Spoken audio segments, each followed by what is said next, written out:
겨울이 지나고 나서 첫 열매를 너희가 하나님께 드려라 라고 절기를 정해주신 것이 이 맥추절이라는 것을 기억하기를 바랍니다.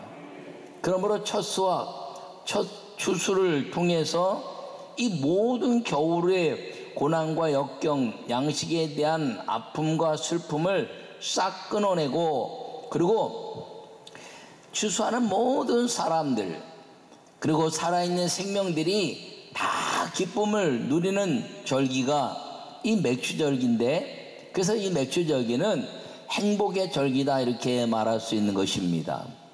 그런데 이 행복을 만들어 주시는 분이 성령이라는 것을 여러분들이 기억하기를 바랍니다. 그러므로 이 맥추절기는 성령의 절기고 행복의 절기인데, 오늘 이 성령의 절기 맥추절의 행복한 은혜가 우리 모든 성도들에게 다 임하기를 간절히 축원합니다. 요절의 말씀을 읽겠습니다. 사람들에게 추운 겨울 같은 시기가 오기도 합니다. 삶의 풍요로 행복을 누리는 절기인 맥추절은 성령님이 오셔서 행복의 가치가 천국임을 체험하게 하는 절기입니다. 할렐루야. 오늘 이 본문의 말씀은 예수님께서 부활하시고 승천하셔서 그리고 40일 동안 제자들과 수많은 사람들에게 나타나셔서 본인이 이제는 영의 영체로서 역사하시면서 성령이 오시면 너희가 이 영체처럼 함께 동행하는 은혜를 주시겠다는 가르침을 주시고, 그리고 승천하셔서 제자들에게 말씀하시기를 너희는 예루살렘을 떠나지 말고 성령이 오시기까지 기다리라. 그리하면 그 성령이 오시면 너희가 권능을 받고 너희 삶이 권능 있는 삶을 살 것이다 라고 말씀했습니다. 그러고 나서 제자들과 120여 명의 성도들이 열심히 전심을 다하여 기도했더니 성령이 오셨는데, 오늘 이 성령이 오시는 이 첫 2장 1절의 말씀에 오순절 날이 이미 이름에 할렐루야. 여러분, 다른 절기에 오신 것도 아니고 추수절, 수장절에 오시거나 6월절에 오시거나 한 것이 아니라 이 3대 절기 중에서 맥추절과 6월절과 또 수장절 이렇게 이야기하는데 맥추절이 오셨다는 거죠. 이 맥추절은 다른 말로 이야기하면 77절, 오순절 이렇게 이야기하는데, 오늘 본문 2장 1절에 오순절 날이 이미 이름에 할렐루야. 그러므로 이 오순절 날이 이르렀다는 것은 성령이 오셨다는 것을 말하는 절기인데, 그럼 이 오순절이 어떤 절기라고요? 맥추절이라는 것입니다. 77절이라는 것입니다. 이 맥추절은 어떤 절기라고 말했나요? 맥추절을 지키라. 이는 내가 수고하여 밭에 뿌린 것에 첫 열매를 거둠이라 라고 출애굽기 23장 16절에 말씀하고 있습니다. 밭에 모든 걸 뿌렸는데 첫 열매라는 것이죠. 겨울이 지나고 거두기는 첫 열매. 그래서 이 다른 절기, 초막절이나 수장절은 광야에 가서 하나님이 유월하신 그 유월절을 통해서 주님 앞에 감사하고 이제 절기를 통해서 수장해서 겨울 날 것을 준비하면서 신앙을 아주 다지는 절기라면, 유월절은 하나님의 구원하신 죽음의 두려움을 깨뜨려버리는 그런 이제 하나님만 바라보는 죽음에 대한 두려움의 역사 속에서 벗어난 것을 말하고 있는데, 이 맥추절은 축제라는 거예요. 근데 이 맥추절은 이 땅에서 그 농지를 갖고 있는 지주들만 축제의 삶이 아니라는 거예요. 거기는 과부나 고아나 또 이제 거류민이나 이방인들까지도 다 이 겨울을 지나면서 배고픈 사람들이 함께 나누어 먹는, 행복을 나누는 절기가 이 맥추절이라는 것입니다. 너희는 땅에 곡물을 벨 때 그 모든 밭 모퉁이까지 다 베지 말고 떨어진 것을 줍지 말라. 그것을 고아와 가부처럼 가난한 자와 거류민들, 지나가는 나그네 같은 사람들을 위하여 남겨두라. 나는 너희의 하나님 여호와니라 라고 말씀하고 있는 것입니다. 레위기 23장 22절에 그렇게 말씀하시면서 나는 너희의 하나님 여호와다. 그러므로 너희 모든 사람들은 땅에 그 지주만 사람이 아니고 내가 창조한 모든 가난한 자들과 나그네들까지도 다 나의 창조물이다. 그러므로 내가 땅에서 거둔 것을 가지고 폄하하지 말고 이 겨울을 지낸 사람들이 함께 축제할 수 있는 나눔을 행하라 라고 말씀한 겁니다. 그래서 이 룻기에 보면은 아주 가장 룻기는 맥주절, 오순절, 칠칠절에 관한 이야기를 가장 잘 설명하고 있는데, 근데 유대인들은 이 맥주절이 되면 이 룻기를 아주 온 백성이 다 함께 읽습니다. 근데 밭에 곡물을 베지 마라 이렇게 이야기했어요. 맥주, 이 볼이나 밀이 그 끝에 베지 말고 지나가는 사람이 훑어서 먹을 수 있게도 하고 떨어진 것을 줍지 마라. 그런데 그 안에 들어와서 이렇게 주술 때 주워가는 사람들이 누군지 드러나지 않도록, 그들이 가난해서 좀 떨어진 거 주워가고 밭에 있는 것들을 이제 훑어서 가져갈 때 그들의 얼굴이 드러나서 부끄러움 당하지 않는 나눔이 되지 않도록 하라는 것이, 가져가지만 생명 때문에 나눠진 하나님이 주셨으니 하나님이 주신 거죠. 땅에 심었는데 어떻게 보리가 나고 밀이 나고 그 다음에 모든 과일이 납니까? 희한하지 않아요? 종류마다 심어진 건 다 다르지만 열매를 거두시는 건 희한하잖아요. 물만 먹는데 어떻게 모든 것들이 다 주님의 은혜인 걸 믿으시기 바랍니다. 그러니까 이렇게 이삭을 주실 때 이 밭에 곡물을 다 밭모퉁이를 베지 말고 두면 이렇게 등은 보인다 할지라도 주워가는 사람들이 그 밭을 벗어나면서 얼굴이 드러나도 그 밭에서 주술 때는 가난한 자들이나 거류민들이 부끄러움 당하지 않는 사람으로서의 가치, 사람으로서의 나눔에 대한 사랑, 그 지주, 땅 지주나 아니면 농사 진 사람이나 가난한 자나 거류민이나 다 하나님의 형상을 받은 사람들이 누려야 될 양식에 대한 축제를 이 맥주절을 통해서 모든 사람들이 다 누리게 하는 기회로 만들어라 하는 것이 이 맥주절의 은혜라는 것을 기억하기를 바랍니다. 모든 사람들이 겨울을 지나면서 피폐해진 양식으로 인해서 마음이 완악했는데 그 완악해진 삶 속에서 이제 추수하는 것을 싹 추수하면 배고픔 때문에 도둑질도 나오고 그리고 살인자도 나오고 다 그럴 수 있으니까 내가 내게 주는 이 풍성한 열매를 통해서 가난한 자들과 거류민들을 위하여 주어갈 수 있게 하고 나눌 수 있게 하면 그들이 주어가면서도 감사하고 그리고 이제 먹으면서도 감사하면서 그 가난함에 대한 아픔을 양식에 대한 어둠을 통해서 그 가족들이 기쁨을 얻을 수 있는 기회를 주는 것이 하나님의 은혜고, 그렇게 한 사람들에게 나는 너의 하나님 여호와라 말씀하시는 것은 또다시 겨울이 온다 할지라도 또다시 반드시 이 맥주절기를 너에게 줄 것에 대한 하나님의 약속이라는 걸 기억하기를 바랍니다. 룻기에 보면 이 룻이 보아스의 그 땅에 가서 곡물을 주었다가 이제 나오미 시어머니를 섬기는 모습을 볼 수가 있습니다. 가난한 삶이라는 거죠.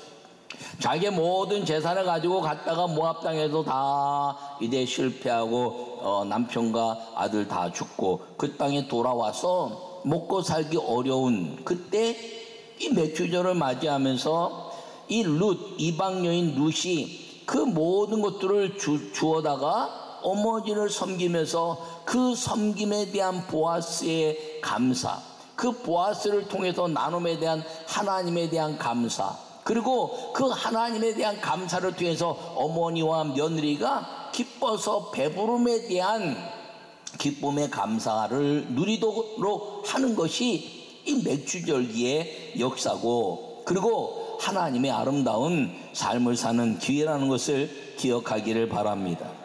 그러므로 이 모든 양식을 나누는 하나님의 사랑, 이 사랑의 맥주절기는 우리의 모든 인생을 주관하시고 우리를 먹이시고 입히시고 기르시는 성령 하나님의 절기라는 것을 여러분 마음에 새기기를 간절히 축원합니다. 첫 번째 말씀을 읽겠습니다. 사랑을 나누고 연합하여 하나님의 형상 회복의 절기입니다. 할렐루야. 여러분, 이 오순절 날이 이미 이름에라고 말하고 있습니다. 이 오순절은 맥주절, 칠칠절이라 이렇게 성경에서 우리에게 가르쳐주고 있습니다. 근데 이 오순절 날 이르면 첫 이삭을 따다가 제사장에게 드리고 하나님께 첫 열매는 하나님 것이니 첫 것은 내 것이니라고 말씀해서 하나님께 드려지는 예물입니다. 그리고 나서 이제 그 일곱 안식일의 이튿날까지 50일을 계수해서 새 소재, 다시 거둔 그 곡물의 소재를 여호와께 드리라 라고 말씀하고 있습니다. 그러므로 실제적으로 이 오순절의 역사는 첫 열매를 거두는 그 절기에 대한 가치를 가지고 하나님께 예배를 드리고 50일 동안 그 모든 추수하는 것들을 통해서 하나님이 다시 이 백성들이 다시 거두는 두 번째 그 추수의 절기의 기회가 이 오순절 맥주절의 축제의 역사라는 거죠. 처음에는 허겁지겁 먹다가 두 번째 거둘 때는 여유가 있으면서 가난한 사람들과 거리민들에게도 나눌 수 있는 여유가 있는 삶, 그것이 축제의 아름다운 삶이라는 것입니다. 이것이 오순절 그 이제 50일에 대한 새 소재로 여호와께 드리라 하는 이 레위기의 말씀인 것을 기억하기를 바랍니다. 그렇다면 이 새 소재라는 것, 이것은 하나님의 공물을 바치는 절기인데 이스라엘 백성들은 이 절기에, 이 맥주절기에 가장 중요한 소원제와 맥주제에 대한 예물을 드렸습니다. 맥주절기, 유월절, 수장절 세 번 남자들은 제물을 가지고 하나님께, 예물을 가지고 하나님께 보일지어다 예배 집중하라는 것이죠. 그런데 이제 사무엘상을 보다 보면 한나가 엘가나와 함께 그 절기에 대한 제물을 드릴 뿐 아니라 소원제를 드렸다 이렇게 이야기합니다. 그것은 무엇을 말하냐면 겨울을 지내면서 하나님께 늘 드려야 될 안식일에 대한 예물, 하나님께 이제 죄사함에 대한 예물을 드리지 못하다가 밀린 것에 대한 11조, 밀린 것에 대한 헌물에 대한 가치를 주님께 드리는 것, 그것이 하나님께 드리는 소원제에 대한 헌물이라는 것입니다. 여러분, 이 맥주절기를 기해서 여러분들이 이 전반기에 그 하나님께 대한 소원에 대한 예물, 그 소원에 대한 가장 고정적인 소원은 11조고, 그리고 유동적인 소원은 여러분들이 마음에 담았던 헌물이라는 것입니다. 뭐 선교에 대한 것, 구제에 관한 것, 이제 이웃에 관한 모든 것들, 그런 것들을 통해서 이 맥주절기에 하나님이 첫 소재를 주셨으니 전반기를 정리하면서 하나님께 혹시 이제 빠지거나 못했던 11조, 그리고 하나님께 이제 작정했던 유동적 그 헌물인 하나님에 대한 모든 예물들을 정리하여 맥주절기에 대한 감사와 소원제에 대한 예물을 동시에 드리는 것이 이 맥주절기의 축제를 통한 하나님의 감사 예물의 방법이었다는 것을 기억하기를 간절히 바랍니다. 성령이 모셔서 겨울의 불행을 다 끊으시고 먹이시고 기르시고 하나님의 행복을 선언하셨으니 여러분 이제 성령으로 말미암아 이제는 죄에서 자유케 되고 예수 그리스도의 이름으로 마귀의 권세를 끊어내고 그리고 기도의 언어, 다른 언어로 말하기 시작하니라. 성령이 오신 다음에 이 불평이나 원망이나 하늘에 대한 원망이 아니라 하나님에 대한 감사의 언어들로 다 바뀐 것처럼 그 기도의 언어와 그리고 주님의 능력 속에 살아가는 여러분 모두가 되기를 간절히 축원합니다. 이 언어의 타락은 어디서 왔냐면 바벨탑의 역사에서 온 겁니다. 그 바벨탑의 역사 속에서 사람들이 노아 홍수가 끝나고 그리고 또 다시 비를 내리면 이제는 다 우리 식구들밖에 없는데 다 죽으면 슬픔 아닌가 그래서 바벨탑을 세운 것이죠. 그리고 하늘까지 닿아보자. 하늘까지 올라가면 비가 아무리 와도 하늘 위에 끝까지 올라가다 보면 우리가 이제 물속엔 잠기지 않겠지라는 스스로 자기 스스로 구원내겠다는 인본주의적 사고라는 것이죠. 그리고 우리 이름을 내자, 우리가 이 일을 행했다는 자기 이름을 내자는 것이죠. 여러분, 그리고 흩어짐을 막자. 우리 다 같이 뭉쳐 살자. 그래서 삼위일체 하나님 내려와 보시니까 가관이네요. 그 모든 것 가운데 방주를 통해서 구원하신 그 하나님의 약속을 잊어버리고 자기들이 세워서 우리 이름을 내자르고 여호와 하나님에 대한 감사를 잊어버린 사람들로 인해서 흩어짐을 면하자 그랬더니 언어를 혼잡케 하고 알아듣지 못하게 하고 다 달라져서 그 세상의 언어들로 인해서 소통이 안 됐었는데 성령이 오심으로 말미암아 다른 언어들로 말하기 시작하면서 15개국의 다른 언어를 가진 사람들이 예수님은 메시아고 그리고 성령이 우리에게 오셔서 그 모든 다른 언어들이 한 언어로 들리게 하신 회개에 대한 역사, 바벨탑의 저주를 끊어내는 역사, 그리고 원망과 슬픔과 좌절과 죽음 속에 이제 남을 탓하던 것에서 이제는 기도를 통하여 하나님이 영광을 드러내는 다른 언어, 기도의 언어로 시작됐다는 것이 이 기쁨과 감사에 대한 축제고 흩어졌던 사람들이 모이는 축제고 그리고 하나님의 아름다운 영화로움을 높이는 이 축제가 오순절날 성령의 축제고 맥주절에 은혜를 주신 성령 절기의 역사라는 것을 기억하기를 간절히 바랍니다. 그러므로 이 기도의 언어는 하나님의 능력 속에 살아가는 행복한 성령의 사람들이 되시기를 간절히 축원합니다. 두 번째 말씀을 읽겠습니다. 말씀을 실천하는 최고의 행복한 절기입니다. 할렐루야. 오늘 본문 11절에 우리가 다 우리의 각 언어로 하나님의 큰 일을 말함을 듣는도다 이렇게 말합니다. 여러분, 사람은 말하는 것보다 듣기를 잘해야 돼요. 말하기보다 듣기를 속히 하고 야고보서도 말씀하고 있는데 잘 들어야 됩니다. 저 사람의 의도가 무엇인가 생각하는 것이 아니라 있는 그대로 믿음으로 드러나는 것이죠. 들을 때 잘못 들으면 그 사람의 의도를 가지고 내가 오해하면 적이 되기도 하고 죄가 되기도 하는 것입니다. 성령님 오셔서 흩어지는 알아듣지 못하던 언어를 자기의 언어로 알아듣게 한 것입니다.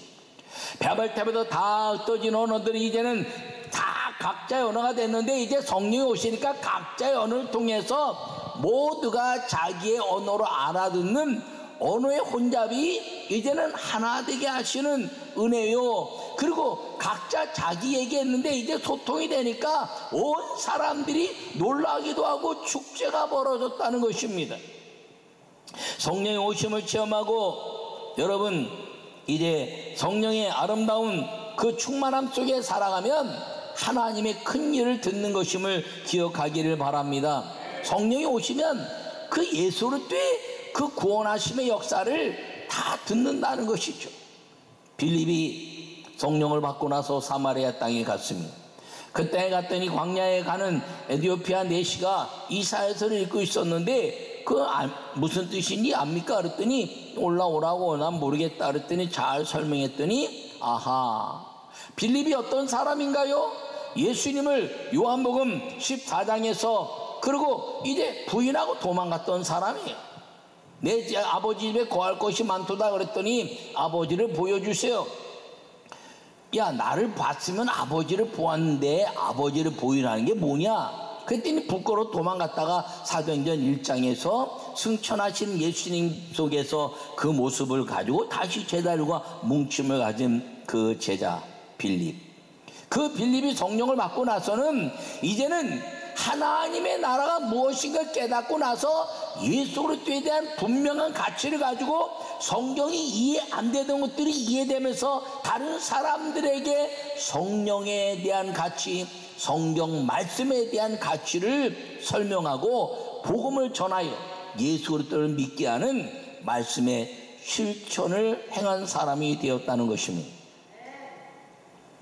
여러분, 베드로는 예수님을 부인하고 다 도망갔다가 성령을 받은 이후에 성령께 이끌리는 사람이 되어서 이제 그를 성령이 이끌어서 고넬료 가정에 가서 이달리아 장군 고넬료 집에 가서 하나님의 말씀을 증거했더니 이방인에게도 성령이 부어주심을 보아서 놀랐더라. 할렐루야.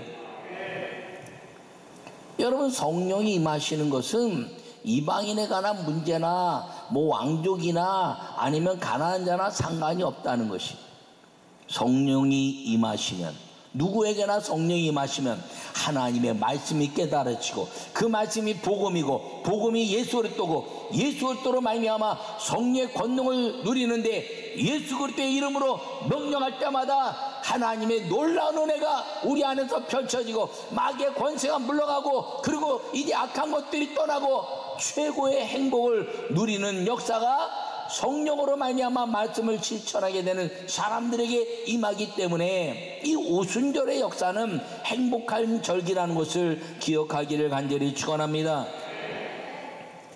말씀을 깨닫고 실천하는 심령이 행복해진다는 것이죠. 여러분, 우리 인생은 슬픔과 죄악과 죽음으로 인한 두려움 속에 살던 사람들이었습니다. 마치 겨울을 지나면서 봄이 되면 나는 땅도 없고 아무것도 없는데 과연 뭘 먹을 수 있을까라고 말하는 가난한 자들과 거류민들에 대한 모습과 같습니다. 우리도 그냥 한평생 살아가는 사람들이죠. 어떻게 살든지 한번 사는데 한번 사는 인생 가운데서 행복이라는 것을 경험할 수 있는 인생이 누가 있겠습니까? 아무리 돈이 많아도 질병에 들어가면 끝나고요. 그리고 아무리 윤리적으로 얘기해도 죄 문제로서 이래 지옥에 관한 이야기하면 두려움에 떨고 있게 되는 것입니다.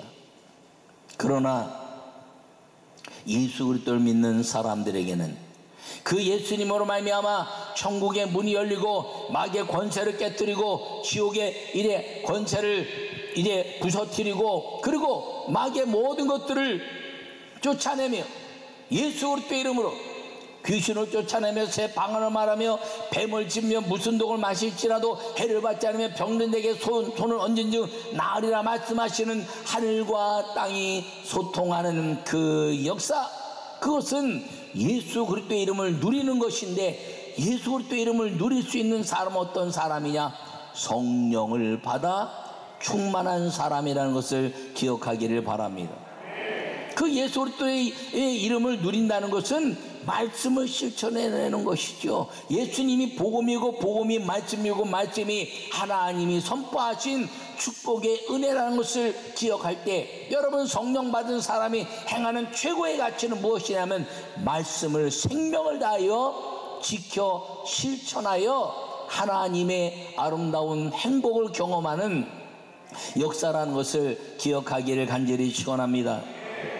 여러분, 인생의 겨울에 오셔서 하나님이 그 형상을 회복시키신 성령으로 말미암아 삶의 행복을 누리고 그리고 천국 축제의 삶을 살게 하신 이 성령의 절기인 맥주절을 지나면서 이 맥주절기에 성령이 오셔서 우리를 예수 그리스도 이름으로 모든 겨울의 저주가 끝나고 죽음의 저주가 끝나고 질병의 저주가 끝나고 환경의 저주가 끝나고 자녀의 저주가 끝나고 주님이 기뻐하시는 천국의 삶을 사는 성령과 동행하는 성령의 절기 맥주절의 축복이 우리 모든 성도들에게 임하기를 간절히 축원합니다.